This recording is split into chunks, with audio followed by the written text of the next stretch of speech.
All right, hello and welcome to another Mr. Pisto Plays.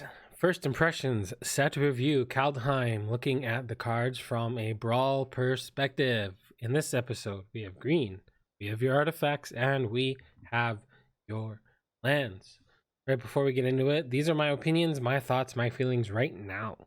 As we move forward with this format and with more playtime, I'm sure some will change, some will go up in my mind, some will go down, and some will probably, and many will stay the same. We're gonna look at the scale. This is how I rank my cards. I have a 3-point scale. The first set is I don't see these cards being played in any deck, and they are, in my opinion, not all that great. Not that means they can't be played. I just think there are a lot of better things than them. Then we have cards that are tribal, archetype dependent cards. And I call those fringe playable, which means you play them, but they need support to be very good. And then can be played in any deck. This is what I call the best of the best. All right, let's get into some commons. We're going to start with the blue commons: like, notify, subscribe. And here we go. What are the commons that I don't think are all that great, and you could probably find something better? We have Ravenous Lindworm, Arachnoform, Icehide Troll, Jespera Sentinel, King Harold's Revenge, Roots of Wisdom, Notvold Recluse, and Grizzled Outrider. Of these, Jespera Sentinel may see some play along with Roots of Wisdom. If you're a very heavy snow dependent deck, Icehide Troll might be something you look at building or putting in your deck. I have a Jorn deck that I'm testing out, and to be honest, Icehide Troll's not in it. There are a lot better things you can do for 3 mana, and having to keep 2 mana up for the indestructible is a little bit of a downside, along with having to tap it. But those are the cards that I don't think are all that great. There are a lot better things to do at 6 mana than Ravenous Lindworm. All right, let's get into some of the cards that I think are fringe playable. These are cards that you could probably play. They might need some help. Broken Wings, Elderleaf Mentor, Horizon Seeker, Struggle for Skemfar, Mammoth Growth, Theros Packmate, and Guardian Glade Walker. Broken Wings is becoming more and more a card that I'm putting in more and more green decks. I could see it definitely moving up, being able to destroy artifact enchantments or something with flying. And I always think that your artifact removal and enchantment removal needs to do more. This does more, and it might be something that is creeping up in power level, in my opinion. Elderleaf Mentor, you playing this in Elves, and that's about it. Maybe a token deck, but there really isn't much of a token deck. Horizon Seeker, going to be able to find a basic land, is not bad, but you might as well just play Cultivate and not have to worry about your creature dying or getting whatever. It's just okay. Struggle for Skemfar could be another one that moves up. Putting a 1/1 counter on target creature is a good thing, and it's Foretell for only 1 green mana. I'm probably not giving it the chance it deserves, but there are a lot of better fight spells, as we'll see in our best section. Mammoth Growth, +4/+4 at instant speed for 1 green mana after it's foretold. Could be a decent combat trick, but then again, combat tricks are not something that I play a lot of. It has to do more than just give it that +4/+4. Theros Packmate, having a 2 mana 3/3 after it's been foretold is nice, and drawing a card is nice. But there are a lot of other fancier things that could be done. It could go into your deck if you're just looking to build a fun budget commander or fun budget Brawl deck, and you're in green and you're playing maybe Wolf Tribal. I don't know. You could probably go in there. Guardian Gladewalker, the fact that it's a changeling is nice, and putting a 1/1 counter on it something is good, but there are a lot of other better things to do at 2 mana. The best, I think, are Glittering Frost, Masked Vandal, Sculptor of Winter, and Snake Skin Veil. Glittering Frost and Sculptor of Winter, I think, should go in every green deck, along with Wolf Willow Hollow, as a Sculptor can untap that land as long as you're playing Snowlands, which I think if you're playing green, you should be playing Snowlands. There's no point not.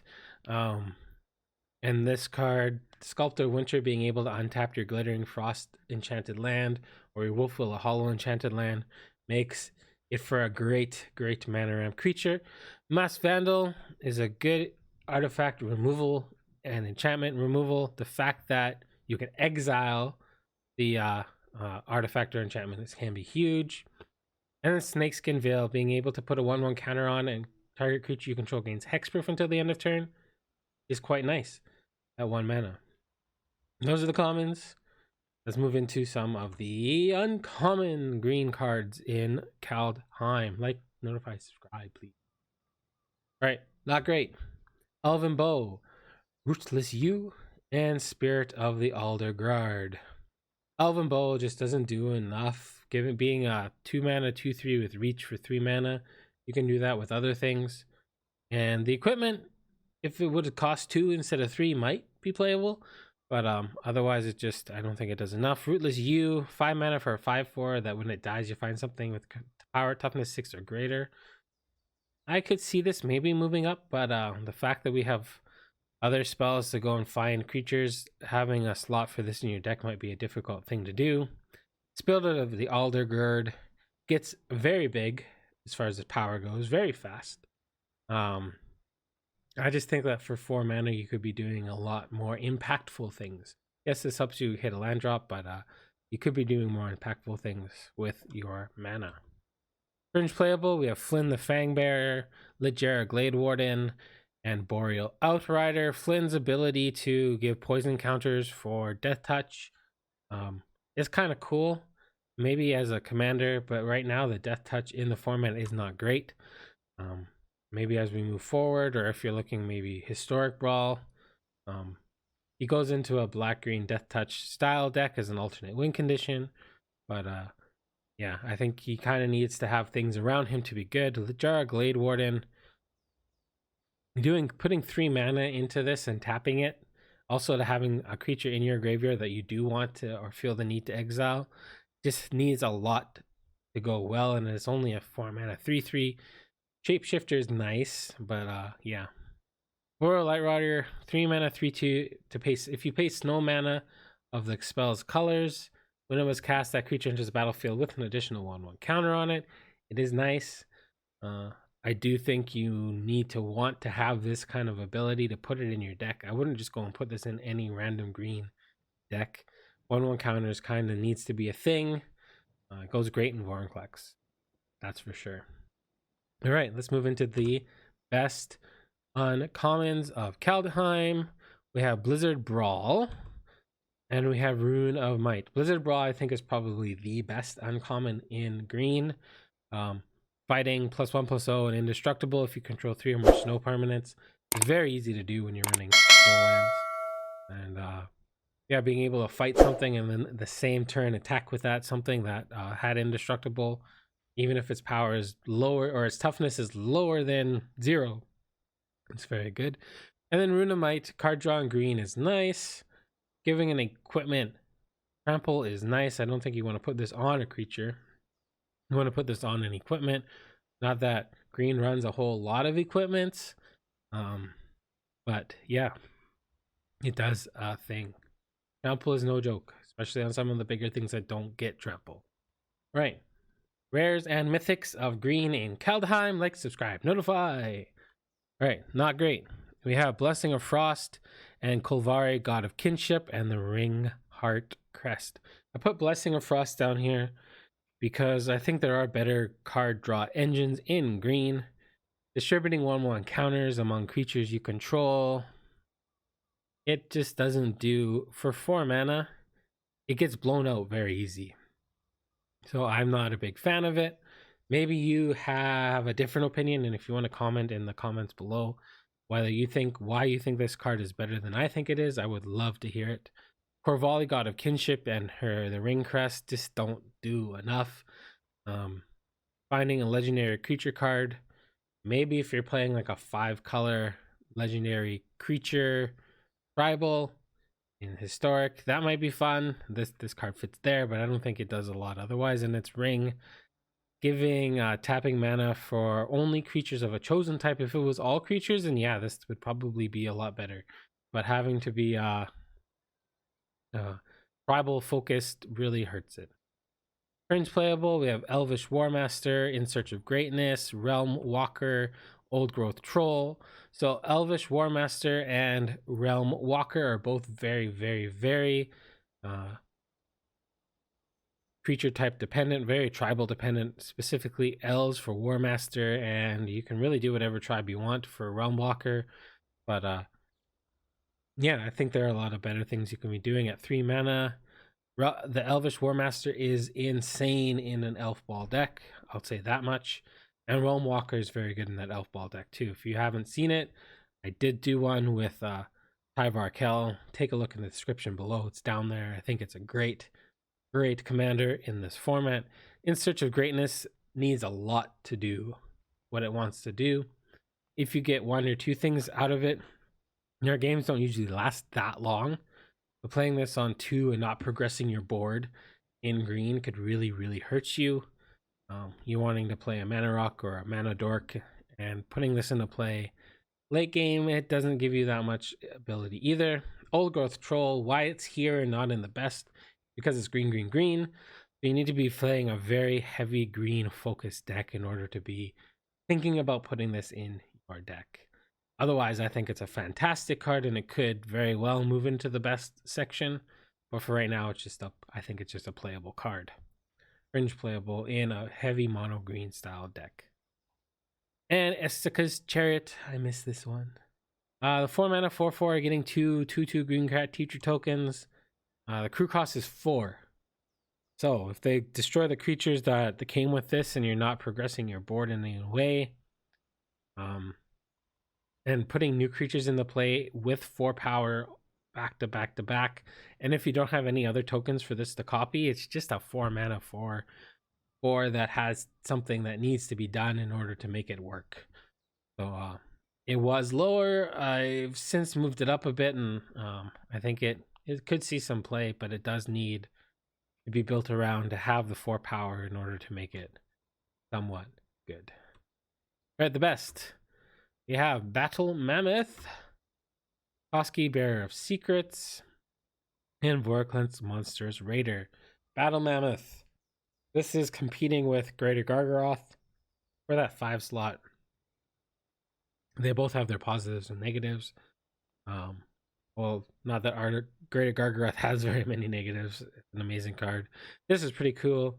What puts it kind of in that game ballpark is the fact that you can play a 4 mana 6/5 on turn 4, which is way ahead of the curve. And having, when your permanent gets targeted, you're going to at least draw 1 card because they have to target this unless they have Wrath to get rid of it. So you're at least drawing 1 card, maybe more. It's just, I think it's a very strong card that fits in pretty much any green deck. Koski, Bearer of Secrets, being indestructible and uncounterable is awesome. Being able to attack each turn, if able, kind of sucks, but they needed to do something. Pump spells work really well with this. I did do a video with this one and with Vorinclex. I love both of these cards. And incidental card draw in green is really cool. And yeah, just surprising someone who's blocking and it's just a 1/1, and then bam, you enchant it with something, or you give it a pump spell for a turn and you blow them out in some way. Vorinclex Monsters Raider. This card is so good in this standard format right now and in this Brawl format because of the sagas and other planeswalkers on your opponent's side, and being able to double up the counters on permanents that come into play on your side is fantastic. And it's a 6 mana 6/6 with trample and haste. It just does everything. All right, those are the green cards. Let's get into the land cards of Kaldheim. All right, we have Shimmer Drift Veil. So that comes into play tapped, and you can pick whatever color you want it to be. Be sure to pick the colors that are yours. I accidentally picked blue when I was playing Selesnya. That was not a good choice. And we have all the other dual lands that come into play tapped that are snow. I personally think they're fringe playable. You don't play these in every single deck. You play them if you're playing snow. The format is fast enough that if you have too many tapped lands, you're going to fall behind. Outside of green, you probably want to play these, but inside of green, you're wanting to ramp, so being able to play a 2-drop that ramps you is good. But if you're playing something like Orzhov or Izzet or Azorius, Boros, I think it's okay to be playing them in those style of decks, maybe even Ice Tunnel. And I think, yeah, they're fringe playable. You're not going to play them in every deck, but you're going to play them in some. Not great. We have some cards that, so those were snow lands. Now we have the modal lands, the ones that do things. Redegard's Stronghold, Immerstrom's Skull Karen, Suttonland Frostpire, and Tyrite Sanctum. I don't think these are worth putting in your deck, to be honest. Putting a 1/1 counter on 2 creatures and giving them Vigilance and Lifelink until the end of turn. At sorcery speed, I understand you need sorcery speed for Vigilance. If you've attacked, you're already tapping. But growing your creatures by a little bit, sure, this might help you win a race, but you're not growing your creatures in enough of a size to make it worth it, in my opinion. Immerstrom Scar Karen, dealing 3 damage to a player and then having them discard a card and only being able to, if this was not sorcery speed and you could do it at the end of a turn or during an upkeep, then yeah, I think this card would be very playable. But the fact that it's sorcery speed, yeah, I don't think it does enough. Frostpire, I don't think a card is worth 2 damage to each creature. At this point in time, you're going to be, this is your 6th land. So you're tapping 6 mana to do 2 damage to each creature. And doing it at sorcery speed just doesn't scream Izzet to me. And then the Tyrite Sanctum, it's a lot of steps. Obviously, if you have a god, then this kind of goes up in price, but I just don't think it's worth a land slot when you could get color screwed because of this card. Ones that I think are fringe playable: Notvolt Slumber Mound, X-Guard Armory, Lajar and Mirror Lake, Skemfar, Elder Hall, Port Carfall, and Faceless Haven. The Slumber Mole getting a 4/4 for 7 mana essentially, destroying a land. It just crept into this part. I don't think it's all that great, but it is good enough that it is in my new Gruul deck that I'm looking at for the channel. Axguard Armory, searching for an aura card, equipment card, and putting it into your hand. If you have 1 or 2 cards that will win you the game, I think this is good. This finding yourself an Embercleave is potentially probably the best thing you could do with it at this point. Lajar Mirror Lake, copying the best creature you have on board for effectively 6 mana is pretty good, because most of the things you want to copy are of that converted mana cost anyways. So having a second Mammoth or a second Greater Gargadon is very, very good. Skemfar, Elder Hall, 6 mana here again. Up to 1 target creature you don't control gets -2/-2 until the end of turn. But at this point, the -2/-2 is not all that relevant. The 2 elf green elf warrior creature tokens are nice, especially if you're playing your elf gall. I wouldn't be playing it in much other than that. And that's that one. Port Carfell, paying 7 mana to return a creature card from your graveyard to the battlefield tapped. If you are playing Reanimator, it seems pretty good. And this at instant speed, so you can do this at the end. You can hold this up and wait, and then you're holding up a counter spell. They go to end of turn, then you can activate this, get your creature, it comes into play, tap your turn, you untap it, and effectively has pseudo haste. Faceless Haven, you got to be playing snow in order to use this. It is very good if you're playing snow. Having a 4/3 for 3 mana that is vigilant, so you can actually use it to do instants and sorceries in combat. It's quite good, but it is snow dependent. And the best of the modal lands, Gates of Istfell, being able to sacrifice this to draw 2 cards and gain 2 life for 6 mana and at instant speed is very good. The instant speed aspect of these ones is what makes them somewhat playable. If it was a sorcery speed thing, I don't think it would be all that playable. Excuse me. The Great Hall of Starnhelm. This is one that's done at sorcery speed, but its activation is very inexpensive. 4 mana, white, white, black, to trade your little thing into a 4/4 Angel Warrior creature token with flying and vigilance. I think is very powerful. And I think it's worth a slot in your deck. And then the World Tree, if you're playing 5 colors, you're playing the World Tree. I mean, a land that comes into play tapped. If you're playing multicolor, you're probably playing a boatload of cards that come into play tapped. 6 mana. Once you have 6 or more lands, so if this is your 6th land, now all your lands tap for any color. And playing Wooburg twice, and you could do some fun god shenanigans. But the ability to have all your colors all the time with this in play is very powerful, and that's why I think they are the best. Then we have one more set of lands. We have the Pathways.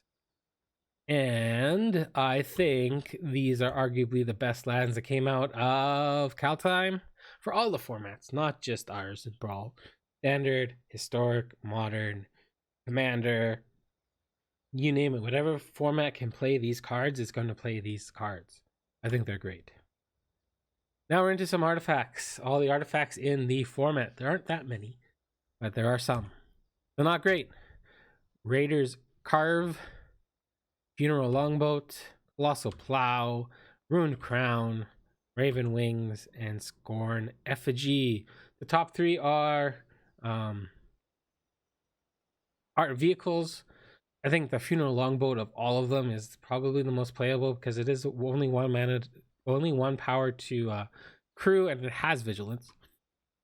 Having a 3 mana 4/4 that requires 3 power already, or a 2 mana 6/3 that requires 6 power. There is the Ox. You could try and jam that into your deck. I don't think it's all that worth it. Rune Crown and Raven Wings. For the Rune Crown, is okay. More often than not, you're only going to have 2 runes to find, and you're only looking for one of those 2. Probably Red and Haste is the best one for this ability, 2 to equip. I just don't think it's worth the effort.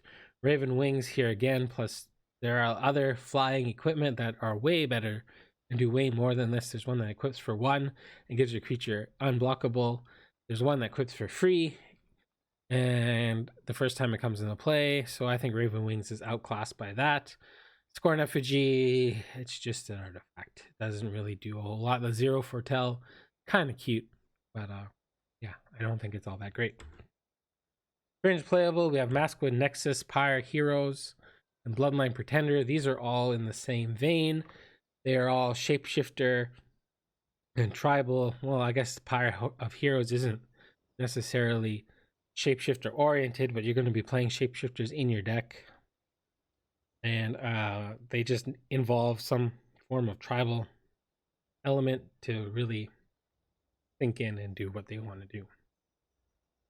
Weathered Runestone and Goldvein Pick.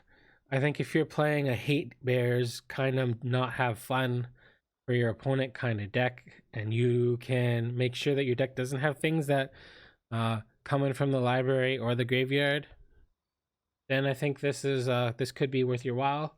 And the Goldvein Pick, 2 mana is a little expensive for what it does, but the equip cost of 1 is nice. And getting a treasure token every time you hit is a form of ramp. So I think it does have some usage. And the best of the best in the artifacts, there are only 2. We have Cosmos Elixir, and we have Replicating Ring. Pretty much every single deck that I run Snow in, I'm running Replicating Ring. If it can stick long enough and your game can go long enough and you get the 8 mana that can come out of this, I think it's a great card to have. And then Cosmos Elixir, I haven't played it in every single deck, but it's very easily jammable into whatever you're building, and it'll help you maintain. If you're playing against aggro now, it negates 2 of their damage. So, and then if you get to the point where you have more life, or your life total is where it started, you're drawing extra cards. So this in the life gain deck, I think is going to be quite good, and potentially in a controlling deck if you want to help keep yourself in check from those aggro decks. It is definitely something to think about. All right, first impressions set review: green artifacts and lands. Remember, these are my opinions. if you think I misplaced a card, please let me know, and we can have a discussion in the comments below. All right, like, subscribe, notify. Have a wonderful morning, afternoon, evening, or night, wherever you are in the world. Take care. I'm Mr. Pisto. Bye for now.